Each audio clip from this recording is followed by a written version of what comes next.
Olá! A economia de um país às vezes parece um quebra-cabeça gigante, não é mesmo? Bom, hoje a gente vai montar esse quebra-cabeça juntos. Vamos descobrir as 5 peças-chave que a macroeconomia usa para entender o cenário todo. Pois é, essa é a grande pergunta. Esses 5 mercados são como se fossem o painel de controle da economia. Mas o que cada botãozinho, cada medidor realmente controla? Exatamente isso que a gente vai desvendar agora. Certo, então este aqui é o nosso mapa para montar o quebra-cabeça. Primeiro, vamos entender rapidinho o que é a macroeconomia. Depois, a gente vai olhar cada peça, cada mercado, para ver como se encaixam e, no final, revelar a imagem completa da economia. Vamos lá! Começando pelo básico. O que é macroeconomia? Pensa nela como se fosse a visão panorâmica da economia, sabe? Ela analisa os grandes movimentos de um país, de um estado ou até de uma cidade. E a principal ferramenta para essa análise é justamente o acompanhamento desses 5 mercados essenciais. Ok, vamos começar com as 2 primeiras peças do nosso quebra-cabeça. Elas focam nas pessoas e no comércio com o resto do mundo. Olha só nossa primeira pista. Pensa no lugar onde a oferta de trabalhadores e a procura por eles se encontram para decidir os salários e quantos empregos vão existir. Que mercado seria esse, hein? Exatamente. É o mercado de trabalho. É aqui que o jogo acontece. Empresas procurando talentos e pessoas buscando oportunidades.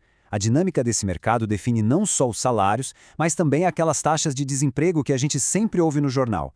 Primeira peça encaixada com sucesso. Agora vamos para a segunda pista. Este mercado aqui tem a ver com tudo que um país compra e vende do exterior. E, claro, com todo o fluxo de dinheiro que acompanha essas trocas.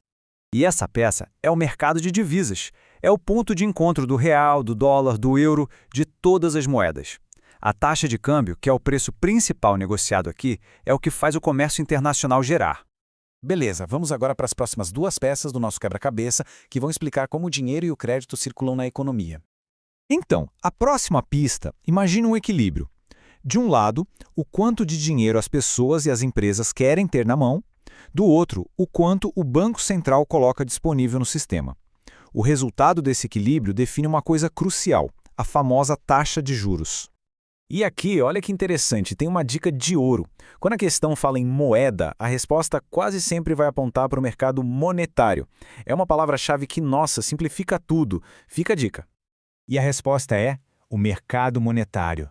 É ele que, nessa dança entre oferta e demanda de dinheiro, define a taxa de juros básica. E essa taxa é super importante, porque ela influencia tudo, desde o custo de um financiamento até o quanto a poupança vai render. A nossa última pista nesta sessão fala sobre 2 tipos de personagens na economia. Aqueles que têm dinheiro sobrando e aqueles que, bem, precisam de dinheiro emprestado. E essa ilustração mostra direitinho quem são eles. De um lado, os agentes superavitários, que são basicamente os poupadores, a galera que gasta menos do que ganha. Do outro lado, os agentes deficitários, que gastam mais do que ganham e por isso precisam de crédito. E o mercado que conecta esses 2 grupos é o mercado de títulos. Ele funciona como uma ponte, permitindo que a poupança de uns financie os projetos e as necessidades de outros.